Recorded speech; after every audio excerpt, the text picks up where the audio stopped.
again! Hello, my controversial friends, and welcome to another episode of Bold Banter Bonanza, where I read your controversial opinions on My Little Pony. But today is a little different. Instead of spending hours scrolling through all of those comments in order to find the absolute spiciest takes that nobody likes, I did something unthinkable.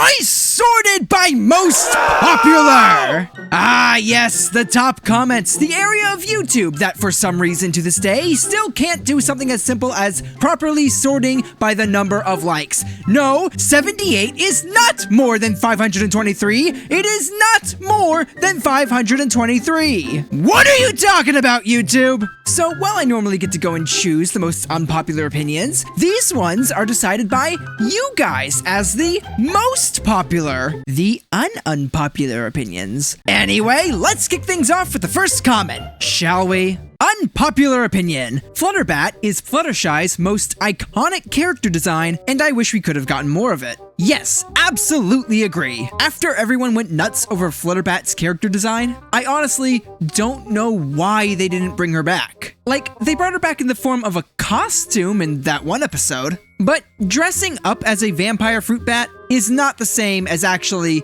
becoming one. Like, yeah, there's the narrative problem of how do we turn Fluttershy into a vampire the second time around? But the thing is, at the end of the episode Bats, the camera zooms onto her mouth, and we get to see that she still has a vampire fang. Ominous music plays, implying that this is gonna come back somehow, but it never does, and I don't know why. You could have brought her back in any episode and people would have been super excited about it. Even if that new episode with her absolutely sucked. People are just that desperate for more Flutterbat. And unfortunately, we never got it. All we needed was an episode where we find out Fluttershy still has her fang and she just doesn't want to bother any pony and doesn't want them to worry about her, which is totally within character for her. And for her, it's not really an issue until one day, she uncontrollably turns into a vampire fruit bat and goes around and starts biting every apple in sight.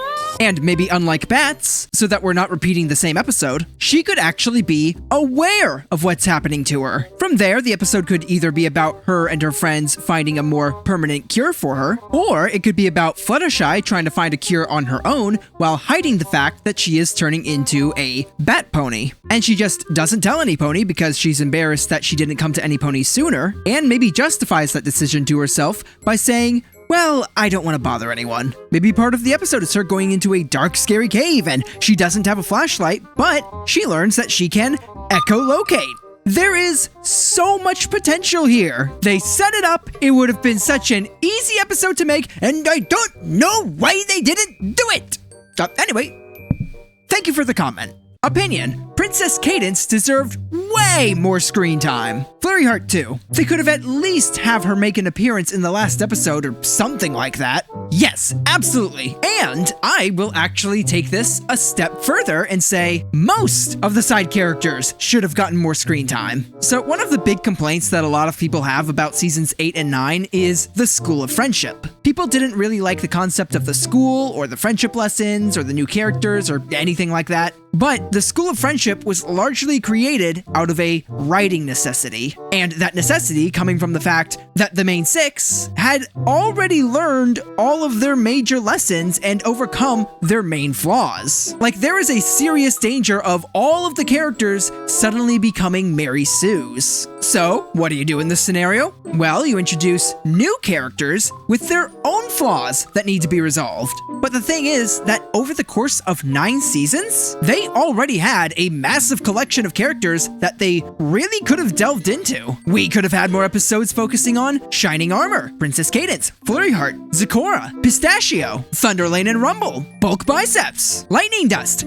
Dr. Hooves, and Derpy. People would have killed for an episode about these two. Like, yes, we got Slice of Life, but that episode was shared amongst them and a bunch of other background characters. So yes, I absolutely agree with this, and I think we could have gotten more focus on more side characters in general. Oh, and on a slightly unrelated note, did you know that Dr. Hooves, despite not being a Time Lord because he has never actually time traveled before, is canonically centuries old?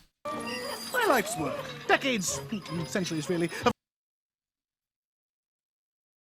That information wouldn't happen to support any crazy fan theories, would it? I hated how Twilight just morphed into Celestia. They should have given her a more unique design. Also, the way that they made her blocky bangs try to flow like Celestia's looks really bad. You know what? I totally get this one. When I first saw her, I also thought that she looked kind of off. I didn't really care for the design, but I will say, fans had a very similar response back in season 3 when Twilight became an alicorn. Everyone looked at this and said, no, she has wings. She can't have wings. This looks so wrong and out of place. But nowadays, I look back at seasons 1 through 3 and it feels a little wrong for her to not have wings. And I kind of feel a similar way about future Twilight. I didn't really like her design when I first saw it, but after seeing it a whole bunch, it's kind of grown on me. I wouldn't say that I like it and that there's no better design that they could have come up with, but I honestly don't feel too bothered by it anymore. For me, it really just took some getting used to, and it's not like we see this all the time. It only appeared in one episode. So, me personally, I'm not too bothered by it. But also, I really do get why people don't like this design. Thank you for the comment. Opinion. Twilight is still alive, somewhere, alone, with no friends for the rest of eternity, doomed to watch the kingdom she created fall apart. Smiley face. Well, fun fact, guys, this is hardly an opinion because you know how G5 was canceled, right? You know how that was canceled? Well, guess what? Guess what? There were some leaked future episodes of Tell Your Tale, and you'll never guess what happens in them. Turns out that wishing star that flies around once every year is actually Twilight Sparkle in a spaceship. What? You mean to tell me that Twilight has been orbiting the Earth this entire time, watching from the sky as everything falls apart? Why is she up there? How did she get up there? Was this her choice? Is that a prison? Unfortunately for us, or fortunately, depending on how you look at it, we will never know. But yes, Twilight is indeed still alive, somewhere, alone, with no friends for the rest of eternity, doomed to watch the kingdom she created fall apart. At least until she crash lands out of the sky. Smiley face! My controversial opinion. Spike was built like a microwave in the last episode, and the Princess Anatomy doesn't fit Twilight.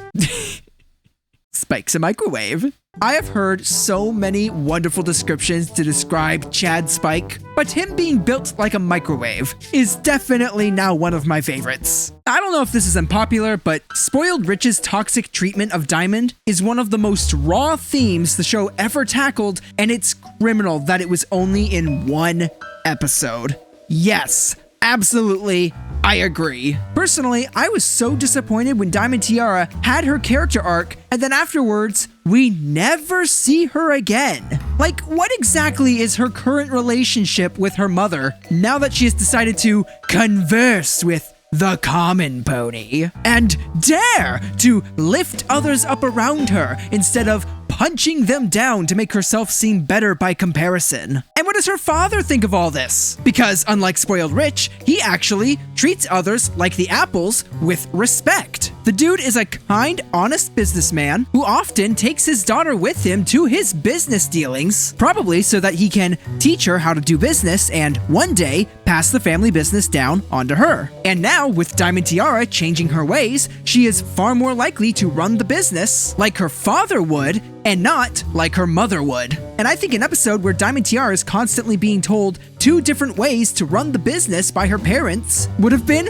really interesting. Like, there is so much character potential for all 3 parties involved and so many different ways you could take this story. And they didn't do anything with it. So yes, I agree. There is so much more they could have done with Spoiled Rich and Diamond Tiara, and it really should have been more than just one episode. The lack of backstories in the show was a missed opportunity. Now, wait a second. I already read a comment from you. Yeah. You're the dramatic doom and gloom smiley face one. Dang, you got 2 of the most popular comments. I don't even think my comments tend to get that many likes. Hey, so I just decided to check, and the answer is no. No, they do not. I'm gonna fix this. Wait a minute, I gotta reread this comment. The lack of backstories in the show was a missed opportunity.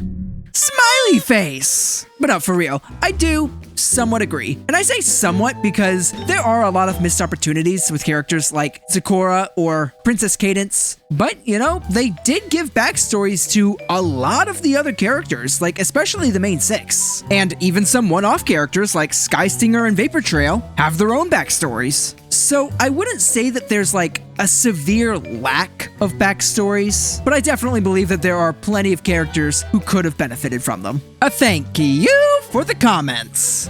Next opinion.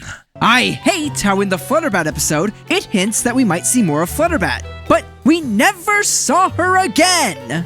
What the heck? Alright guys, so I already gave my thoughts on the whole Flutterbat thing, so I'm not totally sure what I can say here without just repeating myself. So instead, in order to fill this segment of the video, I am entrusting Matthias, who is editing this video, to put some kind of visual up on screen for your enjoyment. I'm not quite sure what he's gonna choose, but I bet it's something good. Yep, that, whatever it is, that's fantastic. Oh yeah, I bet you guys are real entertained now. Yep, I'm trusting you with this, Matthias.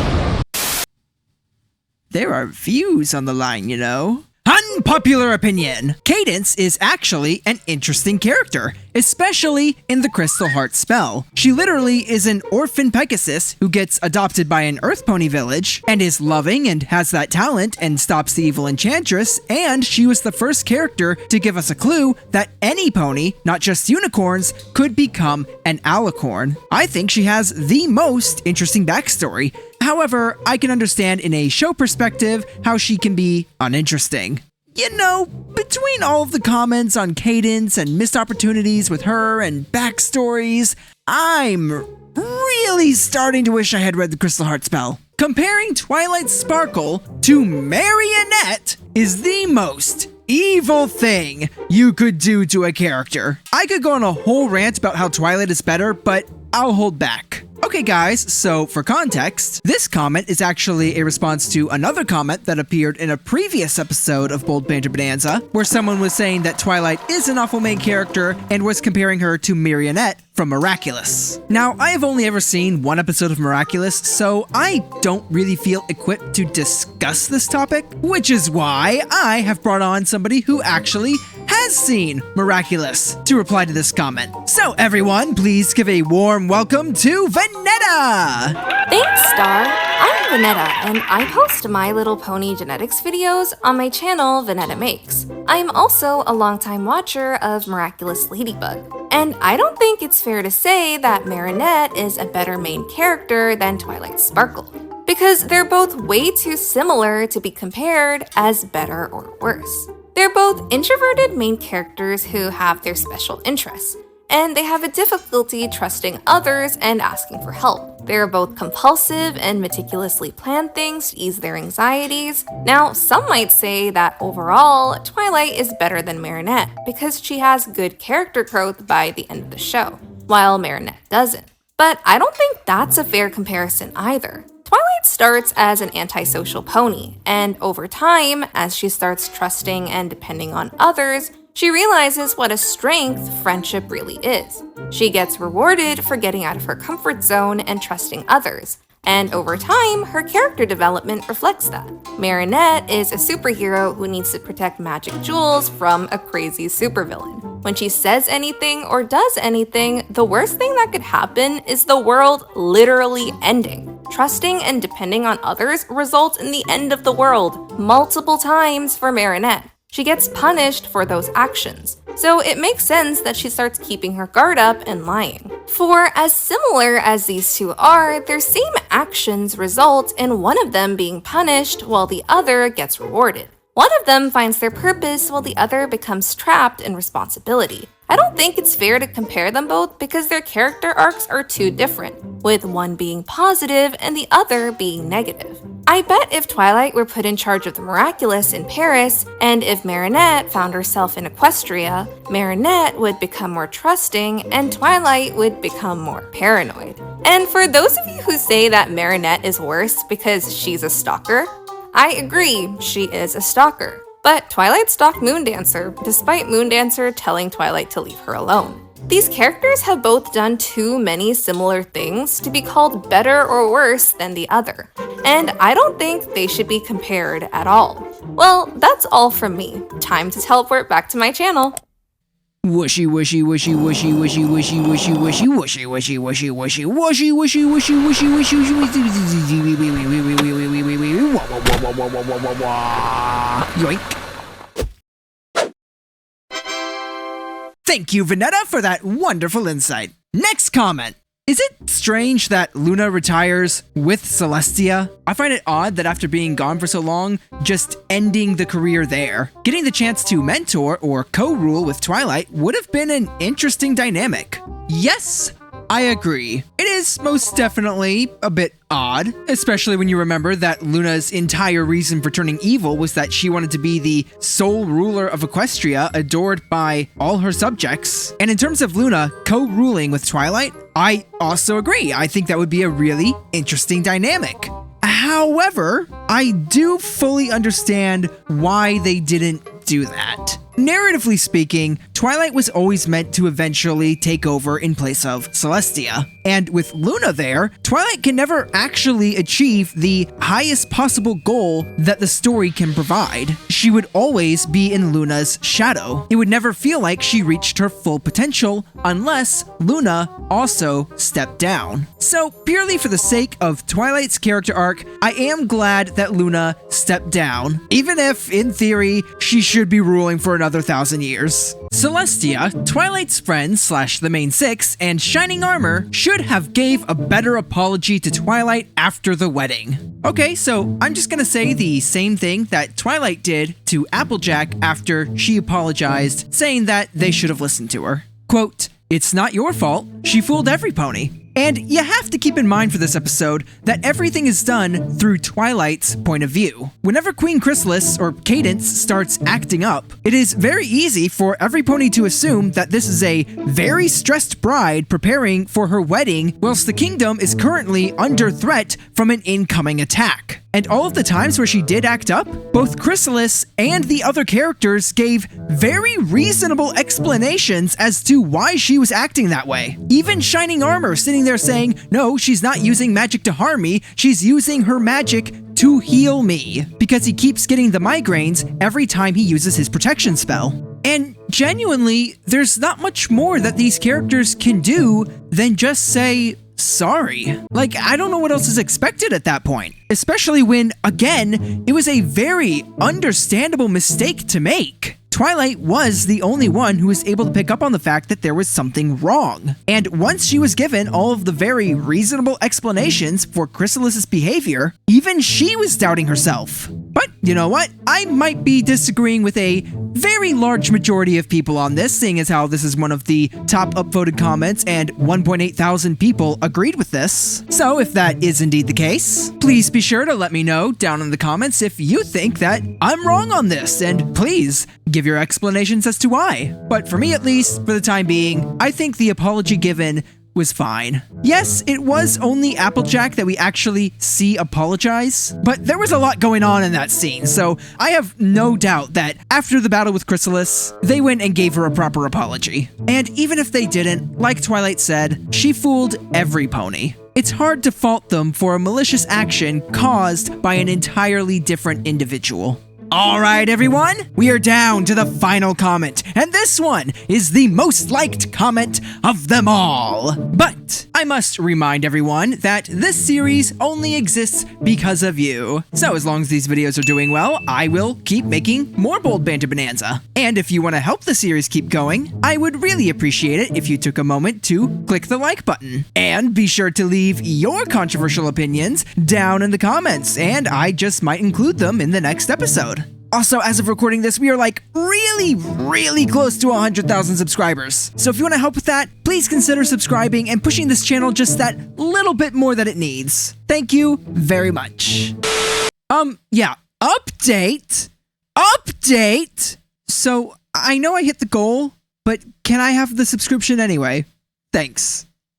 Alrighty, and without further ado, the final comment and the most upvoted one with 8.4 thousand likes and 141 replies from Falcon Arcade. People who say Fluttershy had to learn the same lesson over and over again clearly don't understand how anxiety works. Social anxiety, which is what it seems like Fluttershy has, cannot be cured in one lesson. Overcoming anxiety takes time.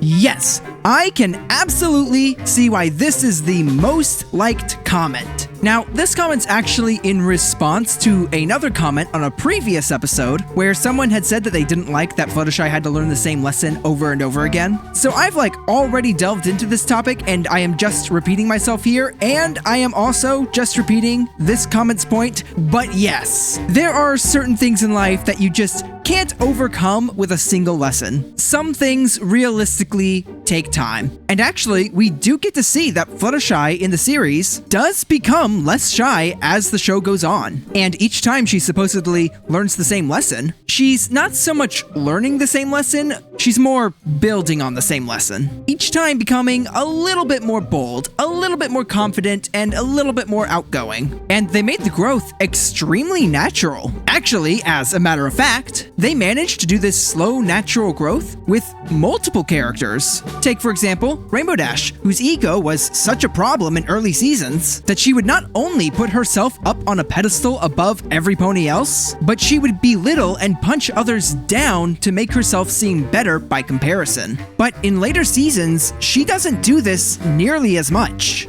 Yes, she still has an ego, but she's grown to where she can now humble herself, acknowledge her shortcomings, and is even willing to lower her pedestal so that she can reach down for others and pull them up with her. She does a lot less belittling others and punching down on others, and a whole lot more encouraging others and bringing others up with her. She goes from saying, "I will always be the best and you can never compare," to, "I'm going to help you to become the best possible version of you that you can, better than even you thought was possible." But also, I'm still number one. You can be a close second. Similar to how Fluttershy's shyness is still always gonna be a part of her, Rainbow Dash's ego is still always gonna be there. But we see them slowly overcome it and handle these flaws better and better over time. And I think that the fact that the show did this is a really underrated aspect of the writing quality in this show. Woo! I managed to not totally repeat myself because I threw in a totally unrelated side tangent about Rainbow Dash, who is a character unrelated to this comment. Anyway, if you want to see the previous 6 episodes of Bold Banter Bonanza, I've organized a handy-dandy playlist right over here. And a huge thank you to my channel members, especially these names right over here, for supporting me in doing what I love.